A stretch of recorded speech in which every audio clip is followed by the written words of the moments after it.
tout le monde, pour la vidéo de ce soir, je me suis mise sur mon 31 avec mon plus beau sourire. Non, je rigole. Pour ce soir, j'avais envie de faire un classique des make-up d'Halloween. Pour moi, c'est vraiment un intemporel. C'est le Chelsea Smile. Le fait d'avoir les joues coupées dans la continuité du sourire. Et moi, j'aime trop ce make-up parce qu'il fait flipper.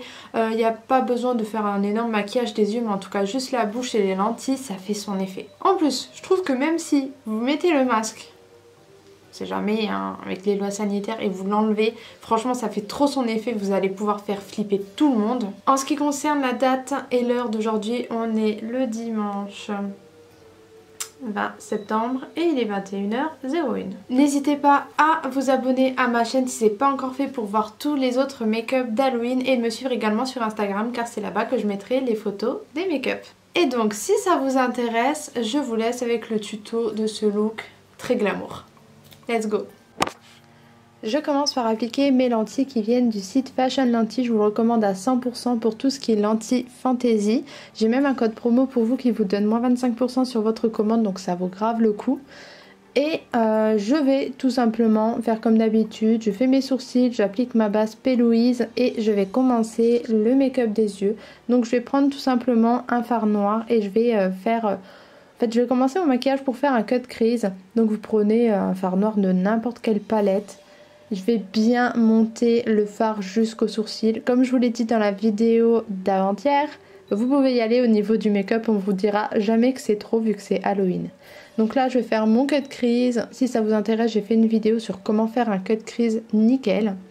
Et ensuite, je vais mettre du fard rouge sur l'ensemble de la paupière mobile et faire un liner très étiré. Et à la fin, le liner, je vais même le remonter jusque dans le cut crease pour faire quelque chose de très dramatique. Je voulais vraiment mettre l'accent sur les yeux.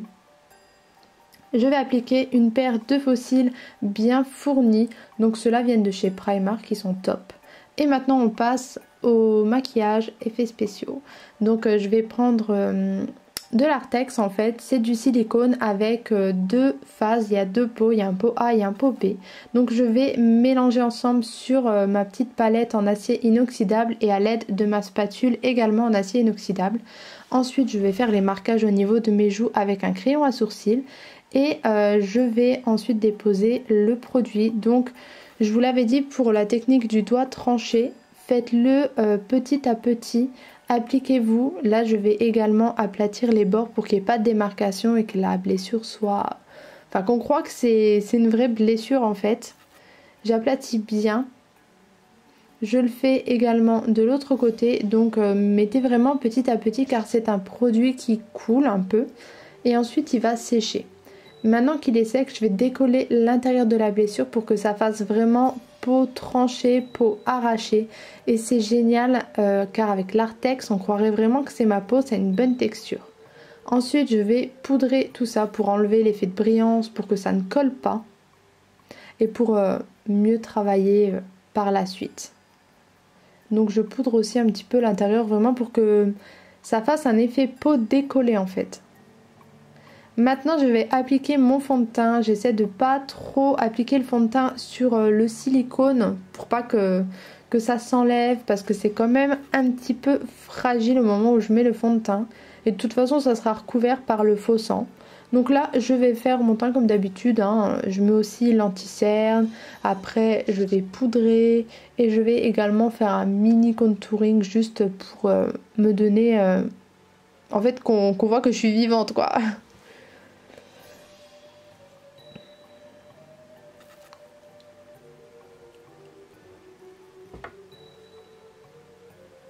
Maintenant je vais prendre du crayon rouge que je vais mettre dans la muqueuse. Donc moi c'est un crayon pour les lèvres.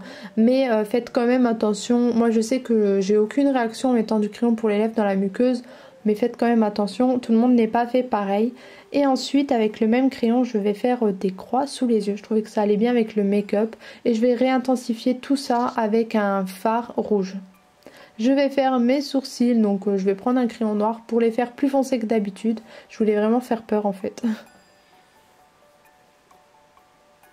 Et maintenant je prends ma palette de fard gras de chez Kryolan et je vais prendre le fard noir. En fait le fard noir ça va me donner une impression d'intensité, de profondeur au niveau des blessures. Donc voilà, je mets à l'intérieur des blessures.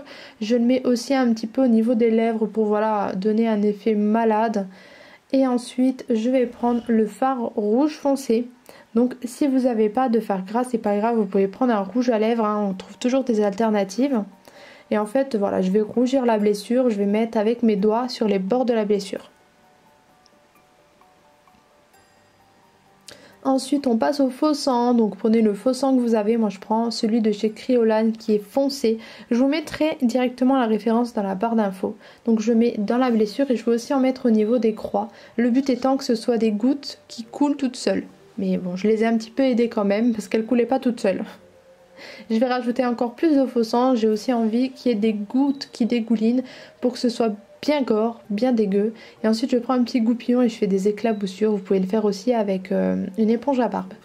Et le maquillage est terminé.